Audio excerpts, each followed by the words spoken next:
নমস্কার, রান্নার নতুন রসায়নে আপনাদের সকলকে স্বাগত জানাই। আজকে একটা খুব সোজা এবং মজাদার রেসিপি আপনাদের সাথে শেয়ার করতে চাই। নাম কলা পাতায় কুচো চিংড়ির পিঠে। একটু অবাক হচ্ছেন তো যে কুচো চিংড়ির সাথে পিঠে, এই নামটা কেমন যেন লাগছে। হ্যাঁ, আজকে এই রেসিপিটি আপনাদের সকলকে দেখাতে চাই। বানাতেও খুব একটা বেশি সময় লাগে না, আর তেলও ভীষণ কম লাগে। চলুন, এখানে 100 গ্রাম মতন কুচো চিংড়িকে ধুয়ে বেছে রাখা হয়েছে। এই রান্নার জন্য যে যে মশলা লাগবে তা হলো লঙ্কা, আদা, রসুন, নুন এবং হলুদ। আর লাগবে ফ্রেশ ধনেপাতা। ধনেপাতাকে কুচি করে রাখা হয়েছে। এবার শিলপাটাতে লঙ্কা, আদা আর রসুনকে একটু বেটে নেব। বাটাটা কিন্তু মিহি বাটা হবে না, আপনারা চাইলে হামাল দিস্তাতেও থেতো করে নিতে পারেন।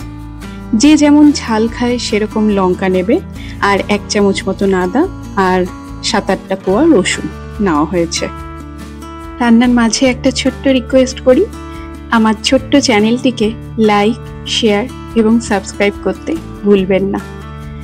এখন এই যে চিংড়ির মধ্যে দিলাম নুন, আর দিলাম 1 টিস্পুন মতন হলুদ, বেটে রাখা মশলাগুলো, আর যাবে 2 চামচ মতন বেসন, আর দিচ্ছি 2 চামচ মতন সর্ষের তেল।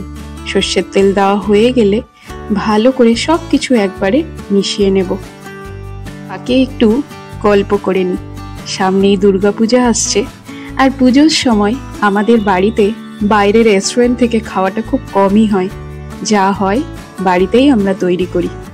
এই যে এখন দিচ্ছি ধনেপাতা দিয়ে আর একবার মিশিয়ে নেব। হ্যাঁ, আবার গল্পে ফেরা যাক। তো যা বলছিলাম, লাঞ্চ হোক বা ডিনার হোক বা স্ন্যাক্স কিছু হোক, আমরা বাড়িতেই বানিয়ে থাকি। মনে হয় বাড়ির স্বাদটাই বেশি ভালো।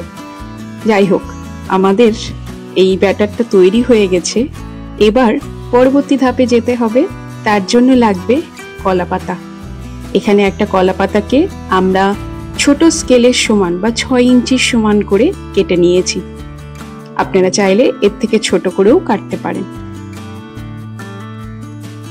এখন একটি ভিজা ন্যাকড়া দিয়ে পাতাগুলোকে আমরা ভালো করে মুছে নেব। এবার গ্যাস জ্বালিয়ে পাতাগুলোকে একটু সেকে নিতে হবে, না হলে কিন্তু পাতার মধ্যে যখন আমরা ব্যাটারটা দেব, মোড়াতে গিয়ে ফেটে যাবে।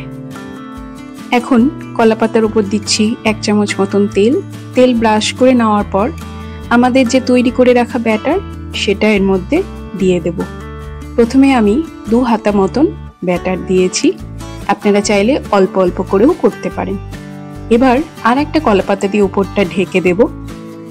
এখন একটি তাওয়ার উপর অল্প একটু তেল ব্রাশ করে, তাওয়া গরম হলে আমরা এই কলা পাতায় রাখা চিংড়ির ব্যাটারটা দিয়ে নেব। দিয়ে মাঝারি হিটে আস্তে আস্তে কিন্তু এটা সেকে সেকে রান্না হবে।